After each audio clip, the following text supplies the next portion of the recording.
दिल्ली में इजरायली दूतावास के पास हुए धमाके के बाद देश में तमाम हवाई अड्डों समेत महत्वपूर्ण ठिकानों पर अलर्ट, चौकसी बढ़ी, सुरक्षा कड़ी।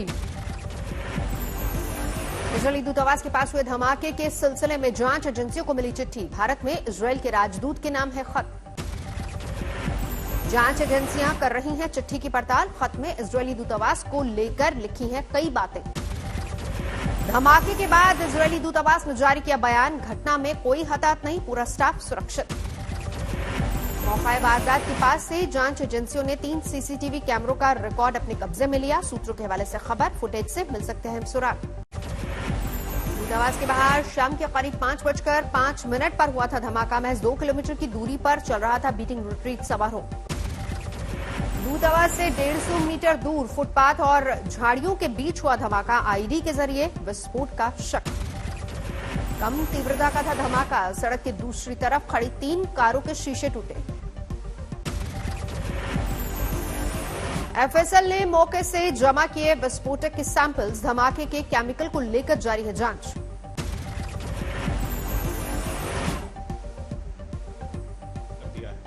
ठीक है, और वो हमारे लेबोरेटरी में वो जमा कराएंगे और जो भी लेबोरेटरी में जांच होगा उसके बाद ही कुछ भी पता चल। नहीं, अभी जांच करके जो भी हमें एग्जिबिट मिला है हम लोगों ने हैंडओवर कर दिया है।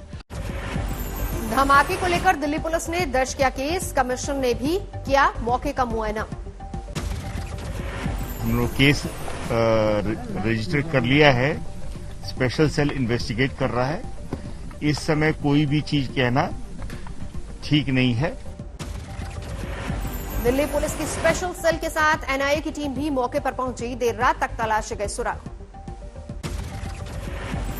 विजय चौक से महज 1.8 किलोमीटर की दूरी पर हुआ विस्फोट। बीटिंग रिट्रीट समारोह में शामिल थे प्रधानमंत्री मोदी और राष्ट्रपति।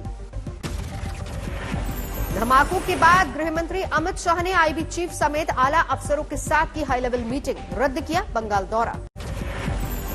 धमाके की जगह से जांच एजेंसियों को मिले स्टील के छर्रे। विस्फोटक में मिलाए जाने का शक। भारत और इजरायल कूटनीतिक संबंधों की 29वीं वर्षगांठ के मौके पर हुआ धमाका। इजरायली राजनयिकों ने भी किया खास कनेक्शन का जिक्र। इजरायल ने जताया था आतंकी हमले का शक। इजरायली प्रधानमंत्री नेतन्याहू ने भारत पर जताया अपने नागरिकों की सुरक्षा का भरोसा। एनएसए अजीत डोभाल की इजरायली एनएसए से हुई बातचीत। धमाके से बने हालात पर चर्चा। दिल्ली में विस्फोट के बाद मुंबई में भी हाई अलर्ट। इजरायली वाणिज्य दूतावास की बढ़ाई गई सुरक्षा। दिल्ली धमाके के बाद जम्मू में वैष्णो देवी की सुरक्षा बढ़ी। नाके लगाकर की जा रही है वाहनों की जांच। उत्तर प्रदेश में भी जारी किया गया अलर्ट। मुख्यमंत्री योगी ने दिए संदिग्धों पर कड़ी नजर रखने के निर्देश। दिल्ली धमाके के बाद अयोध्या में सुरक्षा बढ़ाई गई। राम मंदिर परिसर की कड़ी चौकसी। उत्तराखंड में हरिद्वार समेत 4 जिलों में सुरक्षा बढ़ी। दिल्ली धमाकों के बाद अलर्ट जारी। दिल्ली के सरोजनी नगर मार्केट में भी पुलिस ने तेज की चौकसी। दूतावास धमाके के बाद आने जाने वालों की हो रही है पड़ताल। आज किसान संगठन करेंगे अनशन। सुबह 9 बजे से शाम 5 बजे तक भूख हड़ताल। किसान संगठनों ने देश भर से मांगा है समर्थन। हर जिले में अनशन करने की अपील। पड़ोसी राज्यों से गाजीपुर बॉर्डर पर पहुंच रहे हैं किसान। देर रात तक पहुंचते रहे किसानों के जत्थे। भीम आर्मी के चीफ चंद्रशेखर भी गाजीपुर पहुंचे। किसान आंदोलन के लिए जताया समर्थन। गाजीपुर बॉर्डर पर शुक्रवार को फिर हुई रैपिड एक्शन फोर्स और पीएसी की तैनाती। गाजियाबाद प्रशासन ने आंदोलनकारियों को दिया है बॉर्डर खाली करने का निर्देश। किसान आंदोलन के फिर से तेजी पकड़ने के चलते हरियाणा के 17 जिलों में इंटरनेट सेवा बंद। आज दिन भर जारी रहेगी पाबंदी। किसान नेताओं ने की इंटरनेट बहाली की मांग। पाबंदी को बताया आंदोलन तोड़ने की साजिश। और इन घटनाओं से हमको गांधीवादी तरीके से निपटना है, वो हम निपटते रहे। सिंघू बॉर्डर पर हुई झड़प को लेकर भी किसान नेताओं का सरकार पर आरोप। कहा बीजेपी और संघ के लोगों ने बिगाड़ा माहौल। प्रशासन के लोगों ने मतलब लोगों को प्रशासन के माध्यम से बुलाया गया और उनको स्टेज तक आने दिया गया। शुक्रवार को हुई झड़प के मामले में पुलिस ने 44 आरोपियों को पकड़ा। एसएचओ पर हमला करने वाला भी गिरफ्तार। सिंघू बॉर्डर पर स्थानीय लोगों और किसानों के बीच जमकर हुआ था पथराव। पुलिस ने संभाला मोर्चा। पुलिस ने किया बीच बचाव। तो अलीपुर एसएचओ पर किसी उपद्रवी ने तलवार से किया हमला, जख्मी हुए इंस्पेक्टर प्रदीप कुमार। एसएचओ के घायल होने के बाद पुलिस ने उपद्रवियों पर भांजी लाठियां, भीड़ को काबू में करने के लिए आंसू गैस का इस्तेमाल। बवाल के बाद सिंघू बॉर्डर पर किसानों की अरदास, मंच से बोले बाहरी लोगों की वजह से हंगामा।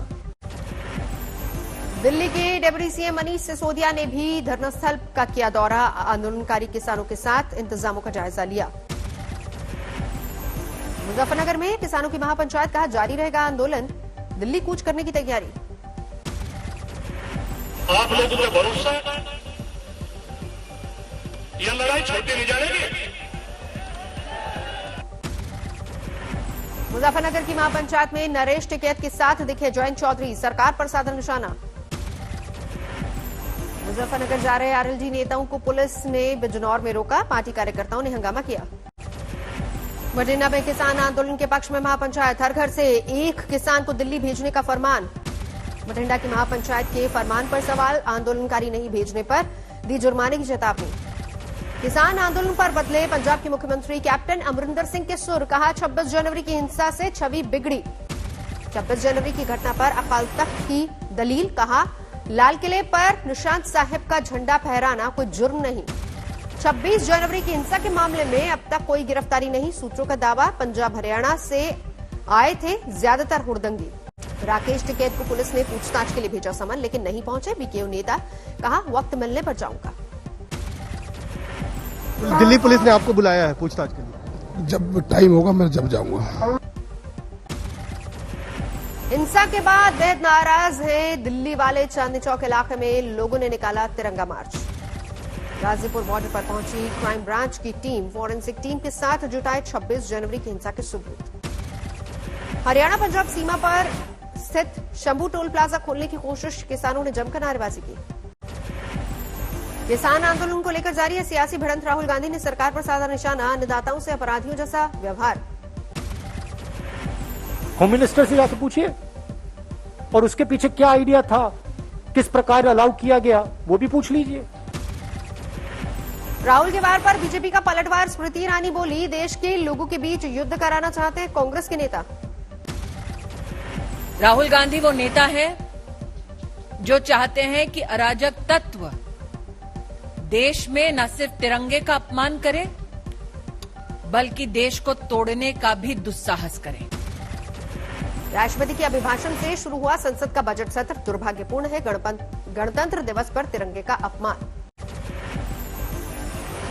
मेरी सरकार ने लोकतंत्र में अभिव्यक्ति की आजादी और शांतिपूर्ण आंदोलनों का हमेशा सम्मान किया है, लेकिन पिछले दिनों हुआ तिरंगे और गणतंत्र दिवस जैसे पवित्र दिन का अपमान बहुत दुर्भाग्यपूर्ण है।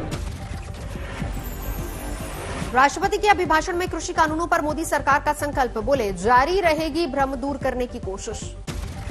19 विपक्षी दलों ने किया राष्ट्रपति के अभिभाषण का बहिष्कार, किसान कानूनों के विरोध में उठाया कदम। राजस्थान के सांसद हनुमान बेनीवाल पर सदन के नियम तोड़ने का आरोप, राष्ट्रपति की स्पीच के दौरान नारेबाजी का बनाया वीडियो।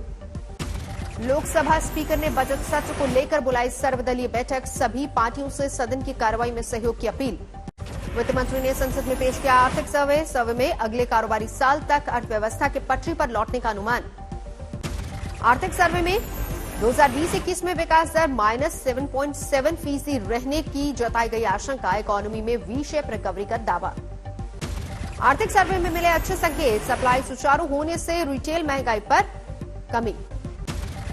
मध्य वर्ग के लिए बजट में आ सकती है नई health insurance schemes, health budget भी किया जा सकता है दोगुना। विजय चौक पर बीटिंग रिट्रीट में गूंजा सेना का शौर्यगान, समारोह में राष्ट्रपति, प्रधानमंत्री समेत दिग्गज हस्तियां मौजूद रही। अमित शाह का दौरा रद्द होने के बावजूद बंगाल बीजेपी के हौसले बुलंद, 31 जनवरी को हावड़ा में रैली का है कार्यक्रम। बंगाल के दुर्गापुर पहुंचे मध्य प्रदेश के गृह मंत्री नरोत्तम मिश्रा, स्थानीय लोगों के साथ खाया लिट्टी चोखा। ममता सरकार के पूर्व मंत्री राजीव बैनर्जी ने टीएमसी से भी दिया इस्तीफा, बीजेपी में शामिल होने की अटकलें। शुभेंदु अधिकारी ने ममता के भतीजे अभिषेक बैनर्जी को भेजा कानूनी नोटिस, चुनावी रैली में गलत बयानी का आरोप लगाया। बंगाल बीजेपी अध्यक्ष दिलीप घोष की ममता को चेतावनी, कहा मई के बाद बंगाल में बहुत कुछ बदल जाएगा। आजमगढ़ में कोरोना वैक्सीनेशन के नियमों की कड़ी उड़ी धज्जियां। प्राइवेट अस्पताल का स्टाफ बंद कर आम नागरिकों ने लगवाया टीका। स्वास्थ्य कर्मियों के बाद अब वैक्सीनेशन के लिए फ्रंटलाइन वर्कर्स की बारी। टीकाकरण के लिए राज्यों को केंद्र की गाइडलाइंस जारी। कोविन ऐप में अपलोड किया गया 61 लाख फ्रंटलाइन वर्कर्स का डेटा। 1 फरवरी से शुरू होना वैक्सीनेशन। उत्तर प्रदेश में 2,95,000 स्वास्थ्य कर्मियों को लगा टीका। फ्रंटलाइन वर्कर्स का भी 5 फरवरी से होगा वैक्सीनेशन। भारत में सरकार की कोशिशों से बचाए गए 1 लाख से ज्यादा कोरोना पीड़ितों की जान। आर्थिक सर्वे में दी गई जानकारी। 1 फरवरी से मुंबई में आम लोगों के लिए शुरू की जाएगी लोकल ट्रेन। लॉकडाउन से ही जारी थी पाबंदी।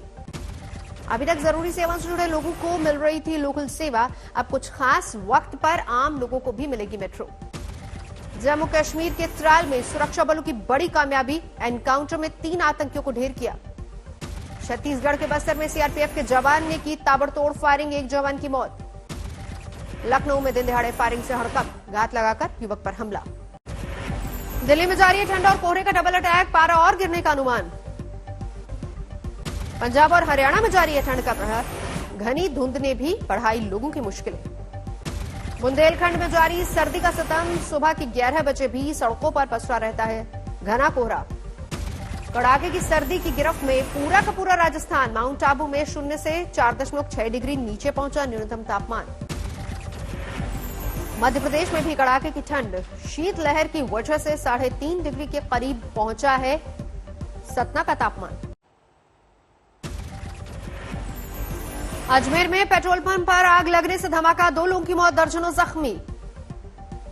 फरीदाबाद में ज्वेलरी दुकान में लाखों की चोरी। गैस कटर से छत का दरवाजा और अलमारी काटी। रामपुर में कोहरे के चलते ट्रक से भिड़ी बोलेरो गाड़ी। 9 लोग जख्मी। ऊधम सिंह नगर में हाईवे पर जली चलती कार। 2 लोगों ने कूदकर बचाई जान। पश्चिम बंगाल के अलीपुरद्वारा में ट्रक और बस के बीच भिड़ंत।